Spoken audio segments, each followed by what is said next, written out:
Namaste, खुश रहो बेटिया. I JBN Varsha Singh from Jyoti Vidyapeeth Women's University.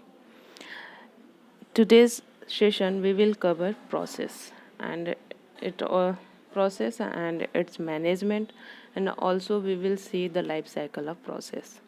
So what is process? Process is the execution of a program that performs the action specified in that program.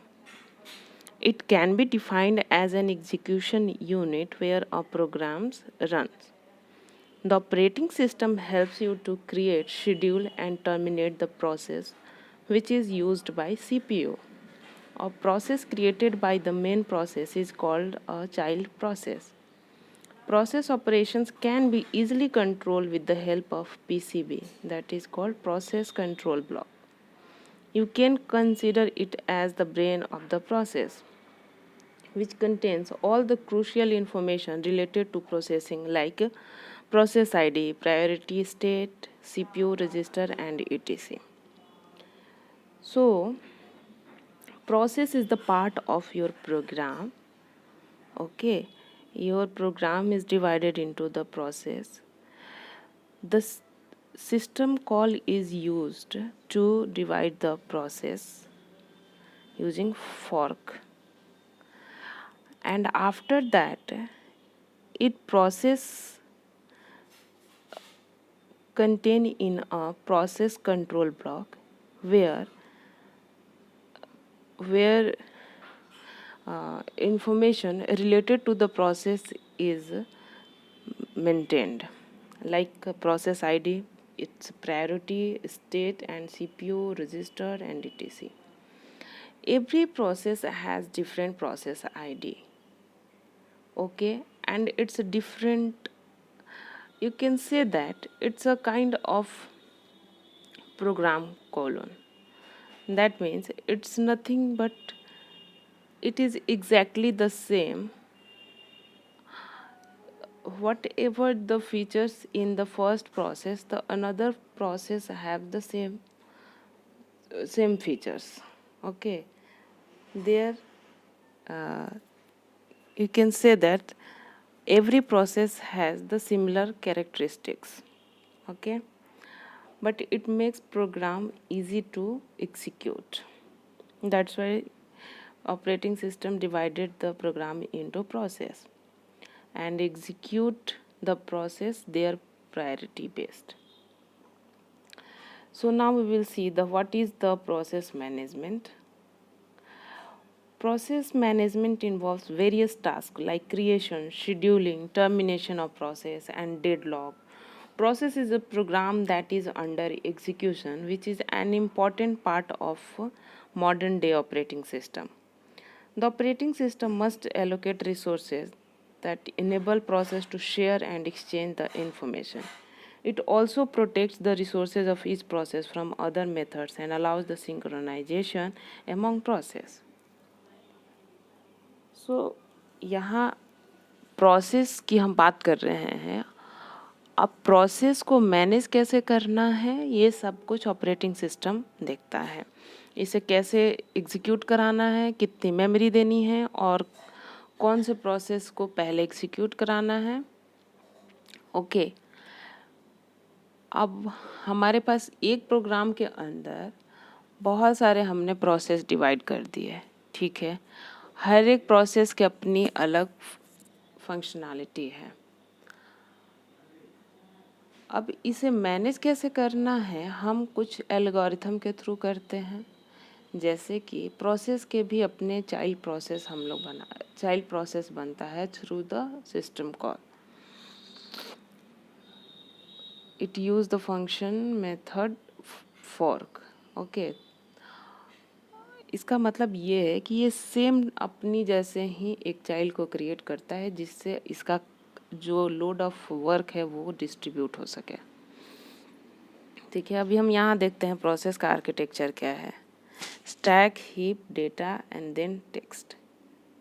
Okay, here is an architecture diagram of the process. Stack store temporary data like function, parameter, returns, addresses, and local variables. और heap में क्या होता है, आपके जो allocated memory होती है which may be process during its run time. इन डेटा में क्या होगा, ये वेरिएबल को कंटेन करेगा। और text section include the current activity which is presented by the value of the program counter. What is process control block? The process control block is a full form of process control block. It is a data structure that maintained by the operating system for every process. Okay, क्योंकि हमने process programme को divide कर दिया हमने process में। Process को contain करने के लिए हमने पीसीबी, एक पीसीबी होता है जहाँ पे जितने भी प्रोसेस हैं उनकी प्रोसेस सबको एक आईडी दी जाती है जिसके थ्रू हम डिफ्रेंशिएट कर सकें कि कौन सा प्रोसेस एग्जीक्यूट हो गया और कौन से प्रोसेस की टर्न है। ओके, तो इस तरीके से हमने उसे एक आईडी देकर डिफाइन कर दिया और इनको हमने पीसीबी में रख दिया। अब it is also accountable for storing the content of processor register. These are saved when the process moves from the running state and then returns back to it. The information is quickly updated in the PCB by the operating system as soon as the process makes a state transition. अब ये state transition की क्या बात हम करना चाह रहे हैं। स्टेट ट्रांजिशन में क्या होता है कि यहाँ पे बहुत सारे स्टेट गिवन हैं जिसके थ्रू फाइनली उसे कैसे सीपीयू मिलता है, कैसे इनपुट आउटपुट मिलते हैं और कैसे वो एग्जीक्यूट होता है। तो यहाँ पे हम लोग अगर यूनी प्रोसेसर की बात करते हैं तो हमारे पास एक न्यू स्टेट होता है और एक रनिंग स्टेट होता है और एक वेटिंग स्टेट होता है और टर्मिनेटिंग स्टेट होता है। बट अगर हम मल्टी प्रोसेसर की बात करें तो वहाँ पे हमारे पास एक स्टेट और बढ़ जाता है, new state, ready state, waiting state, terminating state. Waiting state के पास हमारे पास दो और स्टेट हो जाते हैं। जैसे कि अगर हमारे पास मान लो कि वो उस स्टेट में बहुत सारे अगर आपके, ये स्टेट क्या है, ये स्टेट काइंड ऑफ आपका बफर है जो कि एक वेटिंग कंडीशन में जब ये जो भी प्रोसेस होंगे तो ये यहाँ पे शेड्यूल्ड हो जाते हैं। जैसे कि मान लीजिए कि 4 प्रोसेस को एक बार मुझे एग्जीक्यूट कराना है तो इस सेकेंडरी मेमोरी से जब रनिंग न्यू स्टेट में आता है इसका मतलब है क्या कि वो प्राइमरी स्टेट में एंटर कर गया। ठीक है, प्राइमरी स्टेट में जब आता है तो इसके लिए हम लोग लॉन्ग टर्म शेड्यूलिंग एल्गोरिथम का यूज़ करते हैं जिसके थ्रू ये सेकेंडरी मेमोरी से प्राइमरी मेमोरी में लाने का काम करता है due to its priority you can say that. और इसके जो भी फीचर्स हैं उसको मैच करने के बाद जब हम सेकेंडरी मेमोरी से प्राइमरी मेमोरी में जब आपका प्रोसेस आता है तो वो long term scheduling algorithm use करके आता है। ठीक है, उसके बाद जब न्यू स्टेट से वो रेडी स्टेट में जाता है। रेडी स्टेट कहने का मतलब है कि अब उसे सीपीयू मिलने वाला है। ठीक है, तो वहाँ पे वो रेडी बफर में आ जाएगा। और यहाँ पे क्या होगा कि जब ये न्यू से रेडी स्टेट में आ जाता है ना तो यहाँ medium term scheduling algorithm use होता है, शेड्यूलिंग यूज़ होती है। ठीक है, इसमें क्या होता है कि ये रेडी तो है एग्जीक्यूशन के लिए। ओके, अब रेडी से ये रनिंग स्टेट में जाने वाला है।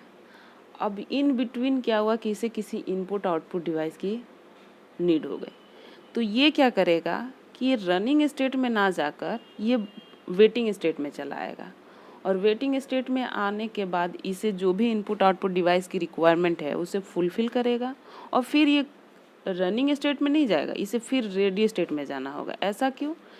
क्योंकि हम सीपीयू को आइडल तो रख नहीं सकते।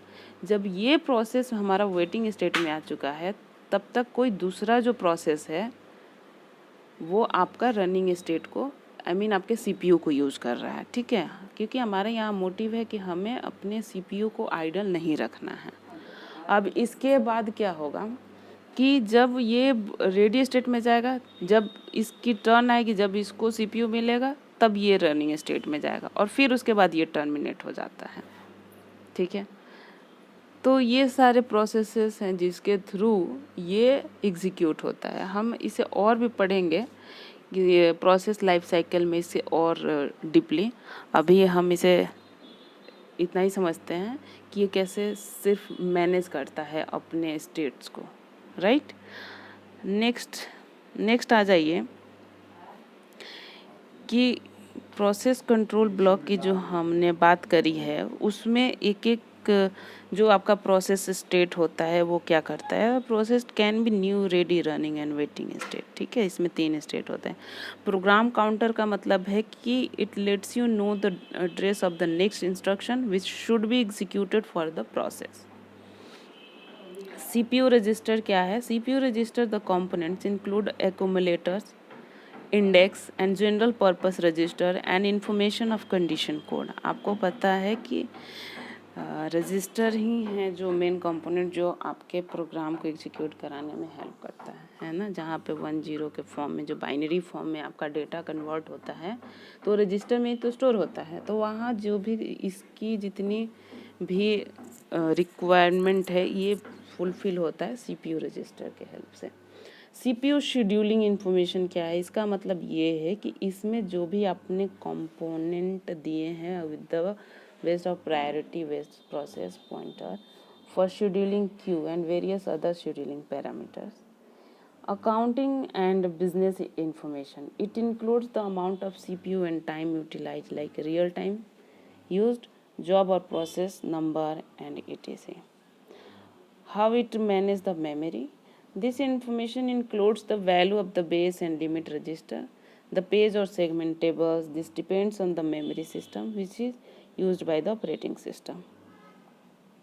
इनपुट आउटपुट स्टेटस इन्फॉर्मेशन का क्या मीनिंग है? This blocks include a list of open files, the list of input output device that are allocated to the process etc. इसमें जितनी भी इनपुट आउटपुट डिवाइसेस से रिलेटेड जितनी भी इंफॉर्मेशन होगी इनपुट आउटपुट में होंगी। ठीक है, तो ये आपका प्रोसेस कंट्रोल ब्लॉक की कैरेक्टरिस्टिक्स हैं। Okay, so that's all. I hope you enjoyed my session, but if you have any query regarding this session, please comment below. I will resolve in your next session. Thank you class. This digital version 2.0 provided by Jyoti